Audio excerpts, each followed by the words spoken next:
depuis les années dernières et encore cette année, 2024, noté un rétrécissement de l'espace civique, notamment les dénonciations que nous faisions sur la liberté d'expression et le droit des médias, la liberté de manifestation pacifique, n'ont pas encore bougé comme nous l'aurions souhaité. Il faut dire que le Bénin a ratifié un certain nombre d'instruments juridiques internationaux et s'est engagé à promouvoir et à respecter l'ensemble de ces droits-là, les droits que nous célébrons, dont nous célébrons aujourd'hui les 76e anniversaire.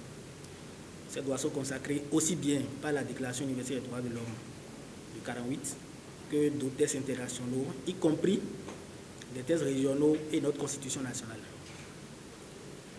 Donc sur la liberté des médias, la liberté d'expression, nous avons depuis lors ou depuis plusieurs années appelé à ce que le code sur le numérique que vous connaissez très bien soit révisé, notamment cette disposition qui ne facilite pas l'exercice libre de ce droit, de cette liberté d'expression. Parce que pour Amnesty International, il n'est pas cohérent que des journalistes, des blogueurs, des web activistes et même des politiques soient arrêtés, soient emprisonnés juste pour avoir donné une opinion. Nous avons documenté cela depuis plusieurs années et cette année également, nous avons constaté que la situation n'a pas vraiment progressé. Alors, pour poursuivre dans cette veine sur la liberté d'expression, il faut dire, certainement vous le savez également, que le Bénin a retiré à ses citoyens le droit de saisir la Cour africaine des droits de l'homme et des peuples lorsque ces citoyens-là ou les ONG estiment n'avoir pas obtenu gain de cause auprès de nos juridictions nationales. On pourrait également dire aujourd'hui que le droit de réunion pacifique n'est pas garanti parce que dans le code pénal, vous n'êtes pas sans savoir qu'il y a un certain nombre de dispositions.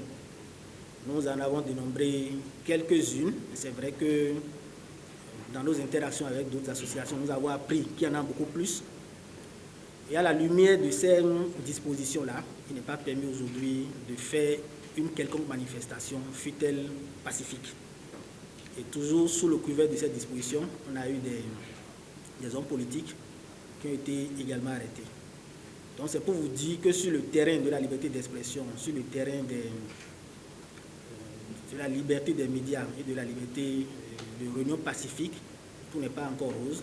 Nous l'avons décrié les années antérieures, mais nous continuons également en cette célébration d'appeler les autorités à revoir leur copie en ce sens-là. Et c'est une contribution que notre organisation fait, parce que pour beaucoup de personnes, il n'est pas concevable que des citoyens béninois ou des personnes travaillant pour une organisation et résidentes au Bénin puissent dire de ces genres de choses. Il ne s'agit pas des questions de politique, il s'agit plutôt des questions de droits humains auxquels nous sommes tous attachés. Donc nous voudrions profiter de cette occasion de célébration pour rappeler une fois encore aux autorités qu'il faudra envisager la correction de ces dispositions-là. Il n'est pas dit dans notre démarche que ces deux codes que je viens d'évoquer, le code pénal ou le code sur le numérique, sont mauvais. Ce sont des outils de développement, mais il y a à l'intérieur ces dispositions-là que nous voudrions vraiment appeler, dont nous voulons vraiment appeler la correction. Nous ne manquerons pas de dire aussi, en, je dirais, 2023-2024, que les questions de recours excessif à la force ont perduré. Déjà, dans notre rapport, nous avions parlé du cas de Martin Hunga à Révier, que vous connaissez très bien, parce que la presse a abondamment relayé cette situation.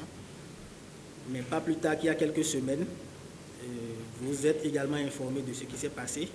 Nous avons eu le son de cloche des autorités policières ou de la sécurité intérieure. Et nous travaillons également à ce que ce recours excessif à la force, nous demandons que ce recours excessif à la force n'ait plus droit de cité dans notre pays.